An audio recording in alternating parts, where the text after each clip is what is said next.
కంట్రోల్లో పెట్టు చంద్రశేఖరరావు. నువ్వు రా సభకు 5 తారీఖు నాడో 6 తారీఖు నాడో స్పీకర్ గారు అనుమతి తీసుకొని ఏబిసిడి వర్గీకరణ మీద మా మాదిగ సోదరుల 35 ఏండ్ల పోరాటం, అదేవిధంగా 100 సంవత్సరాలు బ్రిటిషర్స్ ఉన్నప్పుడు కులగణన చేసిరు. 100 ఏండ్ల వరకు బలైన వర్గాలు ఎంతమంది ఉన్నారో వాళ్ళ లెక్క వాళ్ళకే తెలియదు. ఎంతోమంది ప్రధానమంత్రులు ముఖ్యమంత్రులు మారినారు కానీ బీసీల లెక్కలు తేల్చలేదు. కానీ భారత్ జోడోలో రాహుల్ గాంధీ ఇచ్చిన మాట ప్రకారం ఈరోజు కాంగ్రెస్ పార్టీ బీసీల లెక్కలు తేల్చింది, ఇంటింటికి పోయింది, లెక్క కట్టింది. రాబోయే 2 తారీఖు నాడు బీసీ కులగణన నివేదిక రాబోతుంది.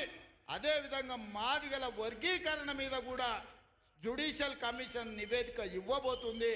ఫిబ్రవరి 1వ వారంలో అసెంబ్లీలో బీసీ కులగణన మీద, అదేవిధంగా మాదిగల వర్గీకరణ మీద సభను పెట్టబోతున్నాం. నీకు చేతనైతే చిత్తశుద్ధి ఉంటే సభకు రా, చర్చ చేద్దాం. నువ్వా మేమా తేల్చుకుందాం.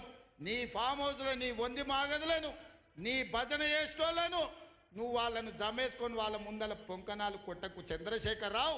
నువ్వు కాలం జల్లిపోయిన 1000 రూపాయల నోటువే. ఆ నోటు పెట్టుకుంటే ఎవడైనా జైలుకే వెళ్తాడు. ఒకప్పుడు 1000 రూపాయలకు చాలా విలువ ఉండే 1000 నోటుకి. అవునా? 1000 నోట్లు ఉన్నాయంటే ఆయన మునగాని కింద చూసేది. ఇప్పుడు 1000 నోట్ల రూపాయలు ఉన్నాయంటే తీసుకుపోయి బొక్కలు వేస్తారు. చంద్రశేఖరరావు గారు కూడా రద్దయిపోయిన 1000 రూపాయల నోటు. ఇంకా దానికి విలువ లేదు. తెలంగాణ సమాజంలో నిన్ను అడిగేటోళ్ళు లేరు చంద్రశేఖరరావు. నువ్వు ఫామ్ హౌస్లు ఉండి ప్రజలతో నీకు బంధం తెగిపోయినట్టుంది. ప్రజలు ఏం ఆలోచన చేస్తున్నారో చూడు. రైతులకు రైతు భరోసా అందింది. ఇది నా జవాబు, లెక్కలు అసెంబ్లీలో చెప్తా. రైతులకు 21,000 కోట్ల రూపాయల రుణమాఫీ జరిగింది. రైతులకు వడ్ల కోసం 500 రూపాయల బోనస్ ఇచ్చినాం.